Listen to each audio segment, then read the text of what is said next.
Баршаңызға ассалаумағалейкум. Сіз ғалам және табиғат арнасындасыз. Каналға жазылуды ұмытпаңыз. Біздің планета күн жүйесіндегі газ бен шаңнан тұратын алып бұлттан шамамен 4,5 миллиард жыл бұрын пайда болған. Жұлдыз шаңының үлкен қалдықтары жерді қалыптастырды. Оны ұзақ уақыт бойы метеориттер қатты бомбалаған болатын. Содан кейін бұрынғы роликте айтып өткендей, үлкендігі Марстай бір планета жерге соғылды.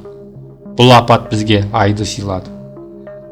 Біраз уақыттан кейін жер бетінде бізге таныс материктер мен дүниежүзілік мұхит пайда болды.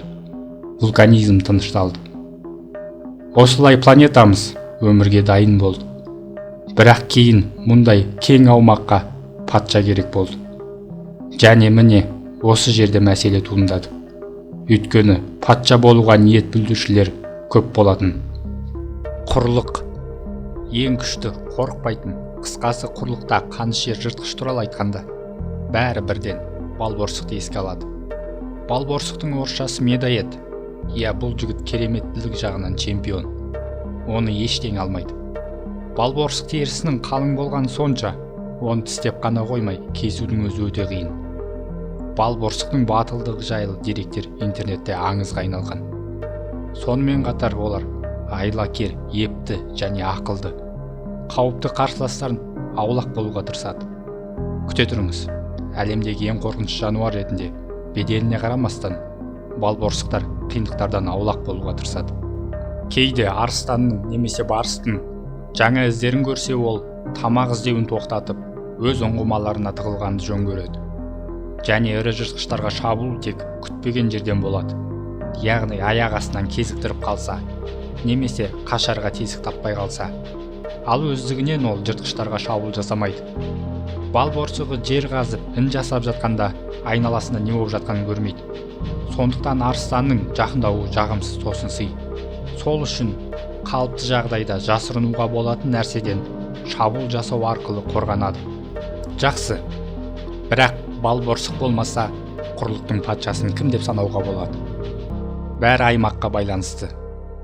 Арктикада супер жыртқыш ағаю болып саналады. Индонезияның бірнеше аралдарында тәж, комодо айдаһарларына тиесілі.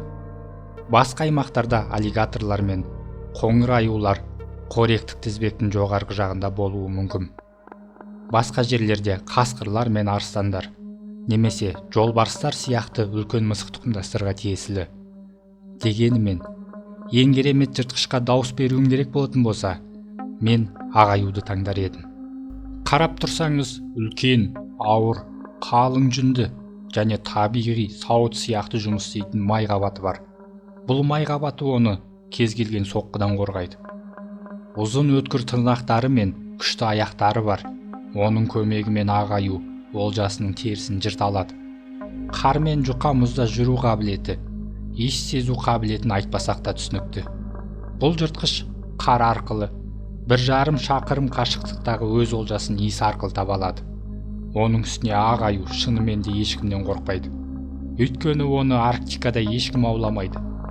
Бірақ Арктиканың бұл патшасының бір маңызды минусы бар. Алдыңғы видеода айтып өткендей, акулалар сияқты ағаюда жалғыз жүреді. Мысалы, Африкадағы таққа ие болған арыстандар топтасып аң аулайды, прайдтарда өмір сүреді.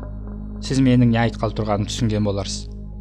Бәлкім ағаю бір арыстанды күшпен немесе салмақпен жаншу арқылы жеңе алатын шығар.